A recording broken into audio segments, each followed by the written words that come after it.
When he woke up that freezing morning and discovered that his mate had disappeared without a trace, the powerful leader of the mountain felt his world collapse. Months later, a young healer arrived in the territory carrying impossible knowledge and a past that would change everything. He did not know that saving his community would mean giving his heart once again. The bitter mountain wind cut through Darius like a blade as he stared at the empty bed, the sheet still bearing the faint impression of where Lyanna had lain just hours before. Gone. Vanished without a trace, without a word, without even the courtesy of goodbye. The most powerful leader in the Shadow Peak territories, the man who commanded respect from every soul in the ancient mountain community, now stood trembling in his own bedchamber like a lost child. His calloused fingers traced the cold linen where her warmth should have been. 23 years of sharing this bed, this life, this burden of leadership, and she had simply disappeared. The morning frost on the windowsill seemed warmer than the ice spreading through his chest. "My lord," the hesitant voice of Marcus, his second in command, drifted through the heavy wooden door. "The council awaits your presence." Darius closed his eyes, forcing steel into his spine. The council. Of course, they would be circling like vultures, sensing weakness in their leader's personal chaos. The Shadow Peak community had thrived for over 1,000 years on rigid hierarchy and unwavering strength from those who ruled. A leader who couldn't even keep his own woman from fleeing in the night was no leader at all. "Tell them I'll be there shortly," he called, his voice betraying none of the devastation clawing at his insides. But as Marcus's footsteps faded down the stone corridor, Darius allowed himself one moment of raw vulnerability. He pressed his forehead against the frost-covered window, watching the sun rise over the jagged peaks that had been his domain since birth. Somewhere out there, beyond those treacherous slopes and ancient pine forests, Lyanna was walking away from everything they had built together. The question that tormented him most wasn't where she had gone, but why she had chosen to leave without giving him a chance to fight for what they shared. The council chamber felt colder than usual when he finally entered, the massive stone walls seeming to press inward with the weight of centuries. 7 pairs of eyes studied him with the calculating intensity of predators evaluating wounded prey. These men had served under his leadership for decades, had watched him navigate political storms and territorial disputes with unflinching resolve. Now they saw something they had never witnessed before, uncertainty in their unshakable leader. Elder Thomas, the most senior council member, cleared his throat with deliberate ceremony. "My lord, we must address the situation that has developed."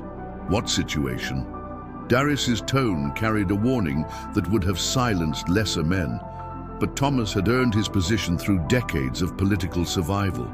The absence of Lady Lyanna has not gone unnoticed by the younger families. There are whispers. Thomas chose his words with the precision of a surgeon. Some question whether a leader who cannot maintain stability in his own household can be trusted to maintain stability in the community. The words hit Darius like physical blows, each syllable designed to strip away another layer of his authority. He could see the calculations behind their eyes, the careful assessment of whether this crisis would weaken his grip on power enough to create opportunities for their own advancement. "My personal affairs do not diminish my ability to lead this community," he stated flatly, but even as the words left his mouth, he could hear how hollow they sounded. Elder Marcus leaned forward, his expression carefully neutral. "Of course not, my lord. However, we cannot ignore the practical implications. The Blackridge territories have been testing our borders for months. If they perceive weakness in our leadership structure, they perceive nothing because there is nothing to perceive." Darius cut him off, his voice carrying the dangerous edge that had cowed opponents for decades. Lady Lyanna's temporary absence does not constitute a crisis of leadership. Temporary, the word tasted like ash on his tongue. Deep in his heart, he knew there was nothing temporary about her departure. People didn't vanish from the Shadow Peak territories without leaving some trace, some clue, some indication of their intentions. Lyanna had planned this with the same meticulous precision she brought to everything else in her life. She had wanted to disappear completely, and she had succeeded. The meeting dragged on for another hour, each minute filled with veiled challenges to his authority and thinly disguised suggestions for temporary leadership adjustments, until the situation resolved itself. By the time he dismissed the council, Darius felt as though he had aged a decade.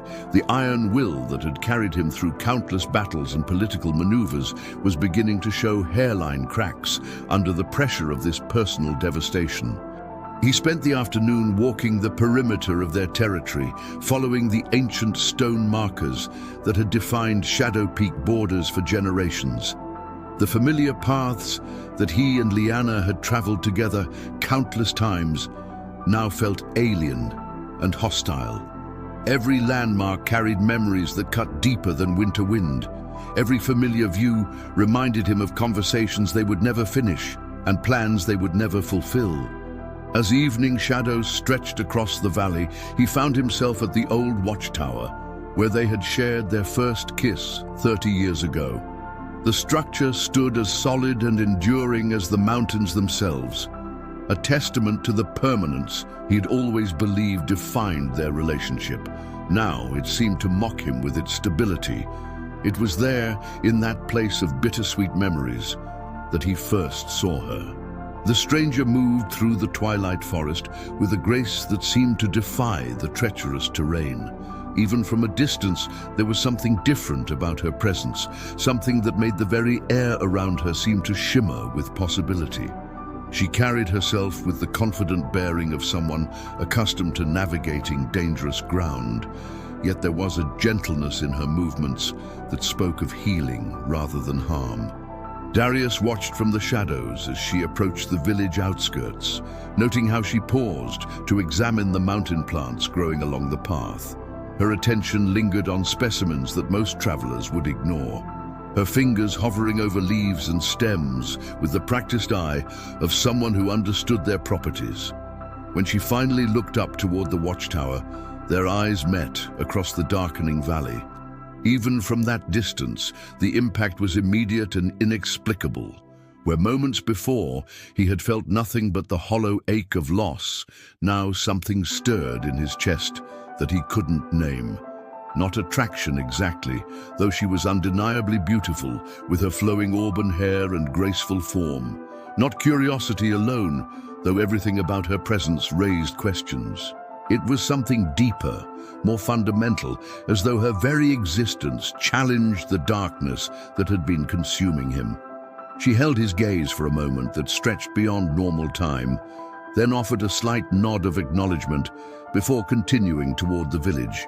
There was no fear in her manner, no deference to his obvious status as a territorial leader. She regarded him as an equal, perhaps even as someone who might prove worthy of her interest, given time and proper evaluation. By the time Darius descended from the watchtower and reached the village square, word of the stranger's arrival had already spread through the close-knit community. He found her in the main marketplace, surrounded by a cautious but growing crowd of villagers.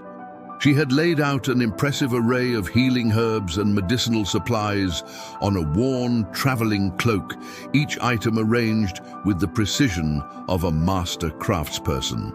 "These mountain flowers," she was saying to Martha, the village midwife, "they grow only in soil that has been touched by natural mineral springs. The healing properties are concentrated in the petals, but only if they're harvested during the dark moon and dried using specific techniques." Martha examined the delicate purple blossoms with obvious amazement. "I've lived in these mountains for 60 years and never knew they could be used for healing." "Most people see only what they expect to see," the stranger replied with a gentle smile. "The mountains hold secrets that reveal themselves only to those who approach with respect and patience." Her voice carried a musical quality that seemed to resonate in harmonies beyond normal human hearing. When she spoke, Even the most skeptical villagers found themselves leaning closer, drawn by something in her tone that promised both wisdom and comfort. There was an otherworldly quality to her presence that made the ordinary marketplace seem transformed into a place of magic and possibility. Darius approached slowly, using the crowd as cover while he studied this unexpected arrival. She was younger than he had initially estimated, perhaps no more than 25 years, yet she spoke with the authority of someone who had accumulated decades of knowledge. Her clothing marked her as a traveler from distant lands, the fabric woven in patterns he didn't recognize, yet there was nothing foreign about the way she interacted with his people. "What brings you to Shadow Peak territories?" he asked finally, his voice cutting through the murmur of the crowd with unmistakable authority. The conversations died away as villagers recognized their leader's voice and turned to watch this first meeting between Darius and the mysterious healer. She looked up at him with eyes the color of forest shadows, studying his face with the same careful attention she had given to her medicinal plants. "Need," she answered simply. "These mountains call to those who can hear them, and I've learned to listen." "That's not an answer," Darius pressed, though something in her direct gaze made him want to step back rather than forward. "It's the only answer that matters," she replied without backing down. "I'm Seraphina. I help people heal from wounds that go deeper than the body can show." The name suited her perfectly, carrying connotations of both earthly beauty and celestial purpose. But it was her final statement that sent an unexpected chill through him. Wounds that go deeper than the body can show, as though she could see straight through his carefully maintained facade to the raw devastation Liana's departure had left in its wake. "We have our own healers," he said stiffly, suddenly desperate to establish distance from this woman who seemed capable of reading his innermost vulnerabilities. "I'm sure you do," Seraphina agreed with no trace of defensiveness. "But sometimes an outside perspective can reveal solutions that familiarity makes invisible." Around them, the villagers watched this exchange with the fascination of people witnessing something significant, though none could have articulated exactly what was happening between their leader and this enigmatic stranger. The tension in the air was palpable, charged with undercurrents of challenge and possibility that made everyone present feel as though they were watching the opening moves of a drama that would reshape their community forever. Darius found himself caught between contradictory impulses. Every instinct developed over decades of leadership demanded that he establish control over this situation, that he define the terms under which this stranger would be permitted to remain in his territory. Yet something deeper, some part of himself that had been numbed by grief and responsibility, responded to her presence with a hunger he hadn't felt in years. "You'll need permission from the council to establish any kind of practice here," he said finally, choosing the path of bureaucratic delay over direct confrontation. Seraphina's smile suggested she understood exactly what he was doing and why. "Of course. I wouldn't dream of violating your established protocols." There was subtle mockery in her tone, but it was delivered with such gentle humor that it felt more like teasing than insult. She began packing away her healing supplies with efficient movements, each herb and bottle finding its designated place in her traveling kit. The villagers began to disperse, many clearly disappointed that the evening's entertainment was ending so quickly. "Where will you stay tonight?" Martha asked with grandmotherly concern. "The mountain weather can turn deadly without warning, especially for those unfamiliar with local conditions." "I'll find shelter," Seraphina assured her. "The mountains provide for those who know how to ask properly." But as she shouldered her pack and prepared to leave the marketplace, Darius found himself speaking words he hadn't planned to say. "There's a room above the healer's shop that's been vacant since old Henrik passed. You can use it temporarily while the council considers your request." The offer surprised him as much as it did everyone else present. He hadn't consciously decided to help her, hadn't weighed the political implications or considered how this gesture might be interpreted by his people. The words had simply emerged from some deeper part of himself that refused to watch her disappear into the dangerous mountain night. Serafina turned back to study his face with renewed interest, as though seeing him clearly for the first time. "That's very generous, Lord." "Darius," he supplied, realizing that in all their conversation, he had never properly introduced himself. "Lord Darius," she repeated, tasting the name as though evaluating its flavor. "I accept your offer gratefully." But as their eyes met once more across the emptying marketplace, both of them understood that this simple exchange of hospitality had initiated something far more complex than either had intended. In the space of a single evening, the ordered world of Shadow Peak territories had been subtly but irrevocably altered by the arrival of this mysterious healer who seemed to see straight through the protective barriers that others found impenetrable. That night, as Darius lay alone in the bed that still carried traces of Lyanna's absence, he found himself thinking not about the woman who had abandoned him, but about the stranger who had appeared at his moment of greatest vulnerability, like an answer to a prayer he hadn't known he was making. For the first time in days, sleep came without the usual torment of unanswered questions and unfulfilled longings. Instead, his dreams were filled with forest shadows and healing hands, and the promise that some wounds might indeed be deeper than the body could show, but not beyond the power of the right person to heal. The first signs of change came with the dawn mist that rolled through the village like whispered secrets. Serafina had been in Shadow Peak for 3 days, and already the careful order that had governed the community for generations was beginning to shift in ways both subtle and profound. Darius watched from his study window as she moved through the marketplace with graceful purpose, her auburn hair catching the morning light like burnished copper. She had transformed Henrik's abandoned healing shop into something that defied explanation. Where once dusty shelves had held forgotten remedies and cobwebs, now rows of crystalline bottles gleamed with mysterious liquids that seemed to pulse with their own inner light. Herbs hung in precisely arranged bundles that filled the space with fragrances both familiar and utterly foreign. Most unsettling of all, people had begun seeking her out in numbers that surpassed anything the old healer had ever achieved. "She's drawing quite a following," Marcus observed from behind him, his tone carefully neutral, but carrying undercurrents of concern that Darius recognized all too well.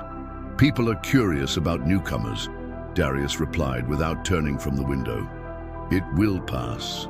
But even as he spoke the words, he knew they weren't true. What was happening with Serafina wasn't simple curiosity. The villagers who visited her shop emerged different somehow, carrying themselves with a lightness that spoke of burdens lifted and hopes renewed. Margaret, the baker's wife who had walked with a pronounced limp for over a decade, now moved with fluid grace. Young Timothy, who had been mute since witnessing his father's death in a mining accident, had begun speaking again in whispers that grew stronger each day. "The council is requesting another meeting," Marcus continued. "Elder Thomas believes we need to discuss the implications of allowing an unvetted healer to practice among our people."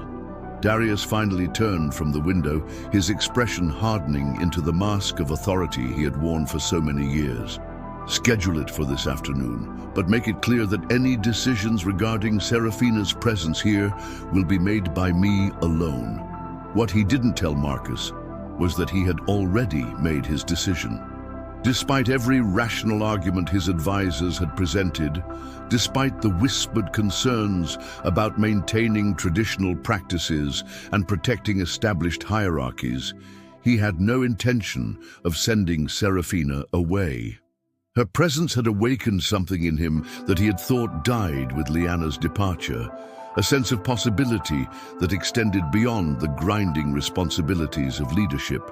The morning brought an unexpected complication in the form of Eleanor, a young woman whose family had served the council for 3 generations. She burst into his study without announcement, her face flushed with panic and something that looked disturbingly like shame.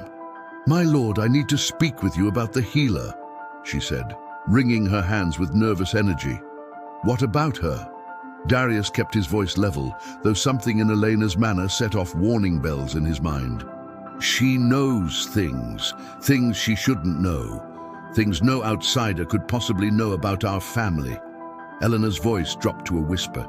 "She told me about my grandmother's death, about the real reason she threw herself from the cliff. She said the mountain spirits had shown her the truth in dreams." The words hit Darius like ice water.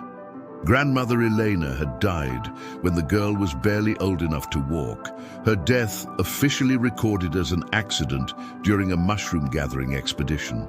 But there had always been whispers, suggestions that the old woman's final act had been one of desperation rather than misfortune.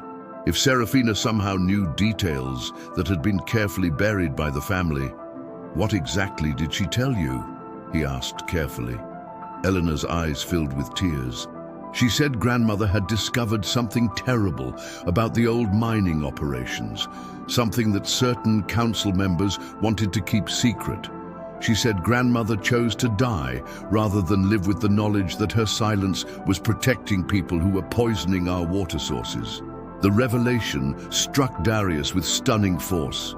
The old mining scandal had been one of the most carefully guarded secrets of his early leadership, a crisis that had nearly torn the community apart before being resolved through methods he preferred not to remember.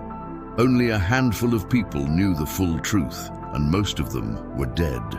"She's lying," he said automatically, but even as the words left his mouth, he could hear how unconvincing they sounded. "No, my lord, she showed me proof.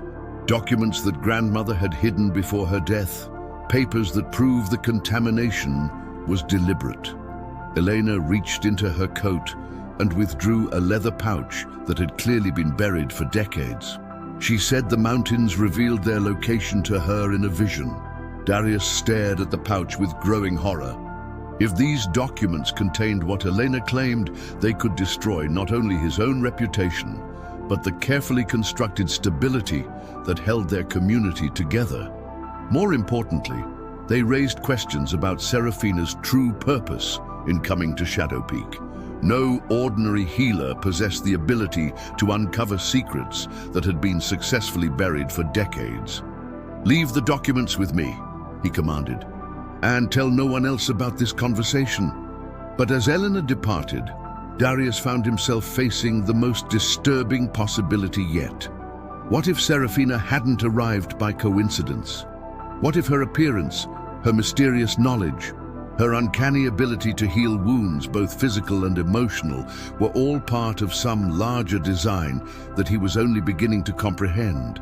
The afternoon council meeting proved even more challenging than he had anticipated. Word of Serafina's unusual abilities had spread through the community faster than wildfire, creating factions where none had existed before. The younger families were beginning to openly question why traditional healers had been unable to achieve results that she accomplished with apparent ease. The older generation feared that accepting her methods meant abandoning practices that had sustained them for centuries. "She's undermining the natural order of things," Elder Thomas declared, with the fervor of a man defending sacred ground. "People are beginning to believe that our traditional ways are insufficient, that we need outside intervention to solve problems our ancestors handled perfectly well." "Perhaps our ancestors' methods weren't as perfect as we've been told," suggested David, one of the younger council members, whose wife had been treated successfully by Serafina for a condition that had resisted conventional healing for months. The comment triggered an explosion of arguments that revealed fault lines Darius hadn't realized existed within his leadership structure. Old resentments surfaced. Long suppressed disagreements about resource allocation and territorial policies erupted into open hostility. Within minutes, the orderly council chamber had transformed into a battleground where decades of political tensions played out with startling intensity. "Enough," Darius commanded, his voice cutting through the chaos with the authority of absolute power. "We are not here to relitigate past decisions or debate the merits of tradition versus innovation. We are here to determine whether Serafina poses a threat to our community's stability." "And what have you concluded?" Elder Thomas asked, his eyes glittering with challenge. Darius had intended to offer a measured response that would satisfy both factions while preserving his own political flexibility. Instead, he found himself speaking words that surprised even him. "I have concluded that she is exactly what this community needs." The silence that followed was so complete that the sound of wind through the stone walls seemed deafening. Every man in the room stared at him with expressions ranging from shock to dismay to barely concealed fury. He had just taken a position that would be interpreted as either visionary leadership or dangerous abandonment of everything they had built together. "My lord," Elder Thomas said slowly, "I fear you may be allowing personal considerations to cloud your judgment." The implication was clear and devastating. They knew about his growing fascination with Serafina, had probably been discussing it among themselves with the same calculating precision they brought to all political opportunities. His authority, already weakened by Lyanna's mysterious departure, was now being directly challenged by men who had served under him for decades. "My judgment remains sound," he replied coldly. "But I'm beginning to question the judgment of advisors who seem more concerned with maintaining their own positions than serving the best interests of our people." It was a declaration of war, and everyone in the room understood it as such.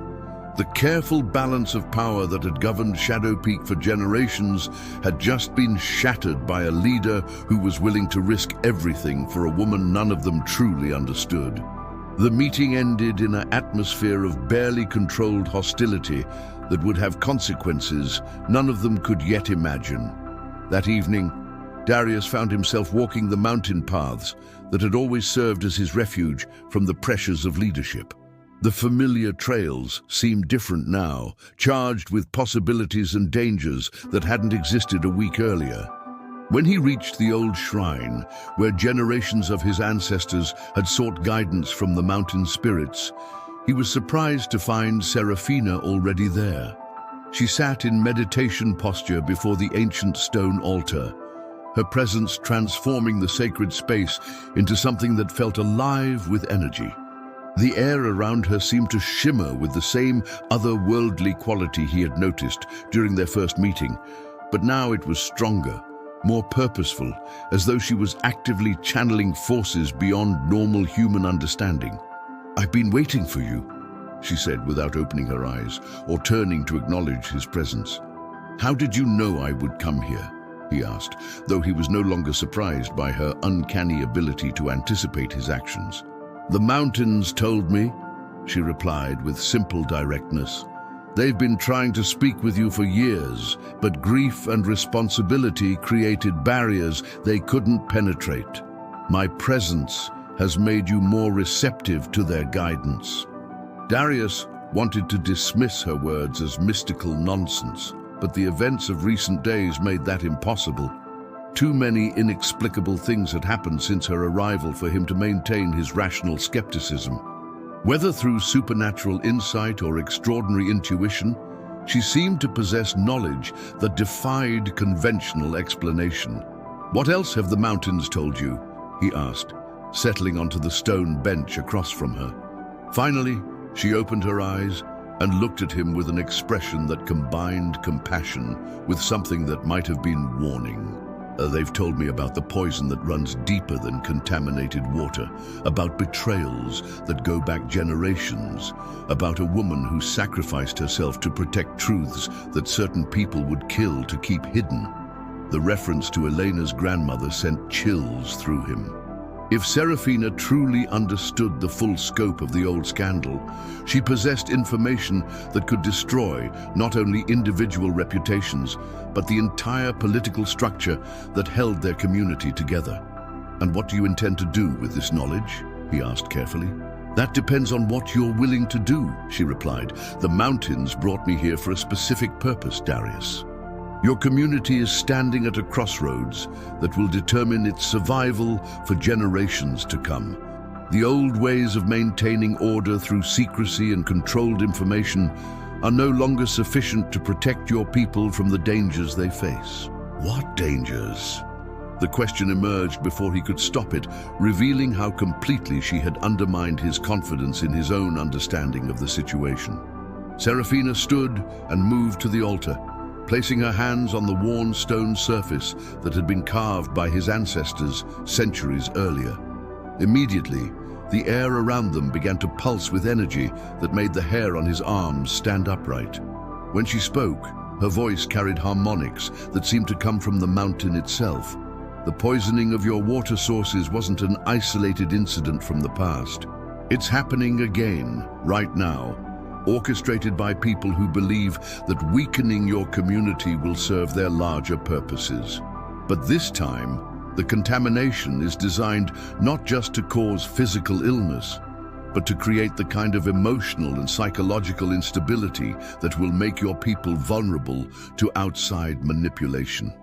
The words hit him like hammer blows, each revelation more devastating than the last. If what she was saying was true, then everything he thought he understood about recent events needed to be reconsidered. Lyanna's departure, the growing unrest among his advisors, the emergence of factional disputes that had previously been manageable, even his own emotional devastation might all be symptoms of a larger conspiracy designed to destroy his leadership from within. Who? He asked, though he dreaded the answer. Some of the same families involved in the original scandal, she replied. They've spent decades building influence and waiting for the right moment to complete what they started. Your strength as a leader has protected this community for years, but personal trauma has created vulnerabilities they believe they can exploit. Darius felt the world shifting around him as implications cascaded through his mind. If Serafina was correct, then Lyanna's disappearance wasn't the random tragedy he had assumed, but a carefully orchestrated attack designed to destabilize him at the moment when his community was most vulnerable to outside threats. "Why should I believe you?" he asked, though his tone carried more desperation than skepticism. "Because," Serafina said, turning to face him with eyes that seemed to hold the depth of centuries, "you already know I'm telling the truth. Your instincts have been warning you for months that something was wrong, but grief and self-doubt have prevented you from trusting what you felt." She was right, and the recognition hit him with shattering force. He had been sensing wrongness in the patterns around him for weeks before Lyanna's departure, but had dismissed his concerns as paranoia born of stress and responsibility. Now, with Serafina's revelations providing context, he could see how blind he had been to the manipulation happening right under his nose. "What happens now?" he asked. "Now," she said, her voice carrying promise and threat in equal measure, "we discover just how much truth this community can handle, and whether you're strong enough to lead them through the storm that's coming." As if summoned by her words, the wind rose around them with sudden violence, carrying scents of distant rain and something else, something that spoke of changes that could not be avoided or delayed. The mountain spirits that had guided his ancestors were stirring once again, and this time their message would demand not just his attention, but his absolute commitment to a truth that would transform everything he thought he knew about the world he had spent his life protecting. The storm broke 3 days later with a fury that seemed to shake the very foundations of the mountain. But the tempest raging outside was nothing compared to the chaos erupting within the Shadow Peak community as Darius's world collapsed around him in ways he could never have imagined. It began with the children. Young ones throughout the village started experiencing the same symptoms that had plagued the community decades earlier during the original poisoning scandal. Memory lapses, erratic behavior, and a strange aversion to certain areas of the mountain that had previously been considered safe. But this time, Serafina was there to witness the pattern as it emerged. and her analysis revealed something far more sinister than anyone had suspected. "They're not just being poisoned," she explained to Darius as they examined samples of water from the village wells in her transformed healing shop. "Someone is using a combination of natural toxins and something else, something that doesn't belong in this world." She held up a vial of water that should have been crystal clear, but instead swirled with an oily iridescence that seemed to move with deliberate purpose. When exposed to the strange herbs she had brought from distant lands, the contamination revealed itself as something that defied natural explanation. "This is shadow essence," she said quietly, her voice carrying a weight that made Darius's blood run cold. "It's a substance that exists in the spaces between worlds, and it requires very specific knowledge to extract and weaponize. Whoever is doing this has access to powers that go far beyond ordinary human capabilities." The implications hit him like a physical blow. If their enemies possessed supernatural abilities, then everything he thought he knew about protecting his community was worse than useless. Traditional defenses, political maneuvering, even military strength would be meaningless against forces that operated outside the normal rules of reality. "How do we fight something like this?" he asked, hating the helplessness he heard in his own voice. "We don't fight it," Seraphina replied, her eyes reflecting depths that seemed to hold starlight. "We transform it. Shadow essence feeds on fear, despair, and isolation. But it can be neutralized by connections that run deeper than individual consciousness, by bonds that connect people not just to each other, but to the living spirit of the land itself." Before he could ask what she meant, urgent pounding on the shop door interrupted their conversation. Marcus burst in without ceremony, his face pale with panic that Darius had never seen in his stalwart second-in-command. "My lord, you need to come immediately. We found Lady Lyanna." The words stopped Darius's heart for a moment that stretched beyond normal time. After weeks of searching, weeks of wondering whether she was alive or dead, whether she had left willingly or been taken against her will, the mystery that had torn his world apart was finally about to be resolved. "Where?" he managed to ask. "The old mining caves in the northern ridge. She's alive, but—" Marcus glanced uncertainly at Seraphina, clearly uncomfortable discussing sensitive matters in front of an outsider. "Speak freely," Darius commanded. "Seraphina has proven herself trustworthy. She's been living in isolation up there for months, guarding something. Documents, artifacts, evidence that she claims will expose the entire conspiracy. But my lord," Marcus's voice dropped to a whisper, "she's not the same person who left. The isolation, the stress, whatever she's discovered up there, it's changed her in ways that go beyond the physical." The journey to the northern caves took them through terrain that Darius had known since childhood, but which now felt alien and threatening. Seraphina accompanied them, despite his initial protests, claiming that her presence might be necessary if they encountered the kind of supernatural contamination that had been affecting the village children. As they climbed higher into the mountains, the very air around them seemed to grow thicker, charged with energies that made breathing difficult and thinking even harder. Strange shadows moved at the edges of their vision, and sounds that had no natural source echoed from the stone walls around them.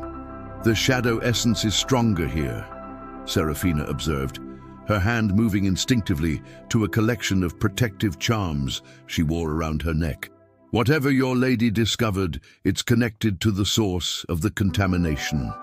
They found Lyanna in a cavern that had been transformed into something between a fortress and a shrine. Documents covered every available surface, connected by threads of colored string that created patterns too complex for normal comprehension. Ancient symbols had been carved into the stone walls, and the air hummed with the same otherworldly energy that surrounded Seraphina, but magnified to an intensity that was almost overwhelming. The woman who turned to face them bore little resemblance to the Lyanna that Darius remembered. She had always been beautiful, elegant, composed under pressure. Now she appeared almost ethereal, her hair gone completely white despite her relatively young age, her eyes holding depths that spoke of knowledge gained at terrible cost. When she spoke, her voice carried harmonics that seemed to come from multiple sources at once. "You shouldn't have come here," she said, though whether she was addressing Darius or Serafina remained unclear. "The contamination is spreading faster than I can contain it. Soon, it will reach levels that make exposure lethal, even for short periods." "Liana," Darius said, stepping forward despite the warning. "We've been searching for you for weeks. Why didn't you tell me what was happening? Why did you leave without explanation?" She looked at him with an expression that combined infinite love with infinite sadness. "Because I knew that if I told you the truth, you would try to fight it using methods that would only make things worse. The enemy we face operates on levels that traditional leadership cannot address." "Then tell me now," he pleaded. "Help me understand what we're dealing with."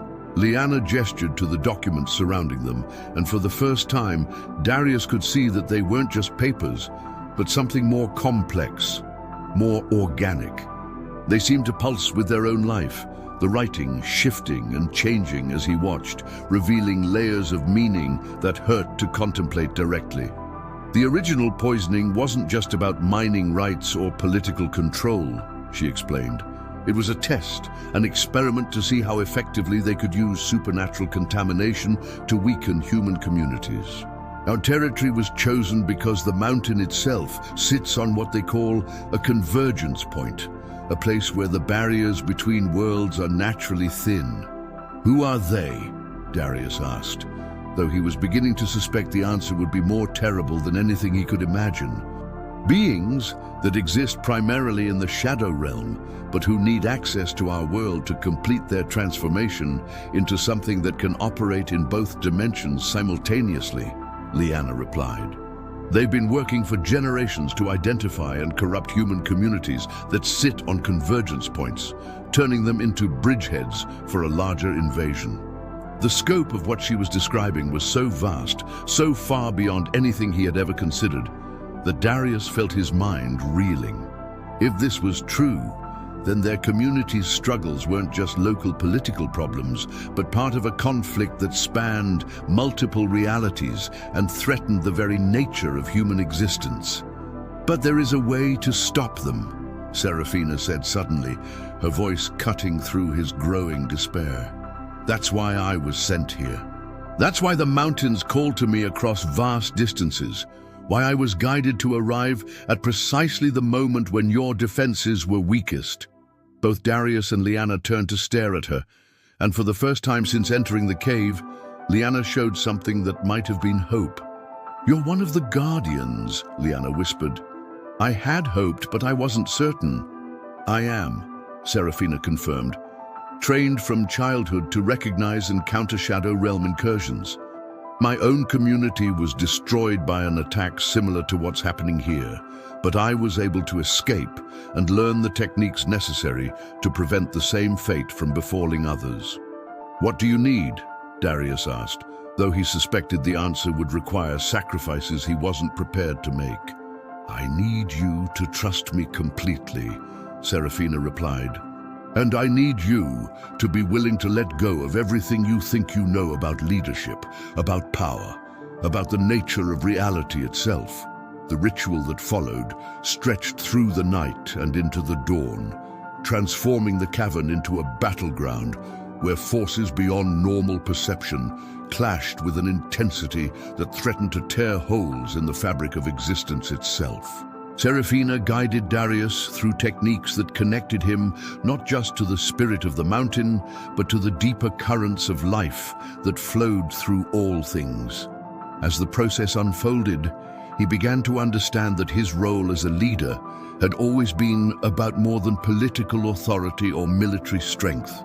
The mountains had chosen his bloodline to serve as anchors for energies that kept the barriers between worlds stable, and his ancestors had fulfilled this function through instinct and tradition, even without fully understanding what they were doing. But the Shadow Realm entities had learned to exploit the weakness that came with ignorance. By creating personal trauma that disconnected him from his deeper purpose, by isolating him from the sources of strength that had sustained his lineage for generations, they had weakened the very foundations that protected not just his community, but the entire region from supernatural invasion. "You were never meant to carry this burden alone," Seraphina told him as power flowed between them in ways that transcended physical touch.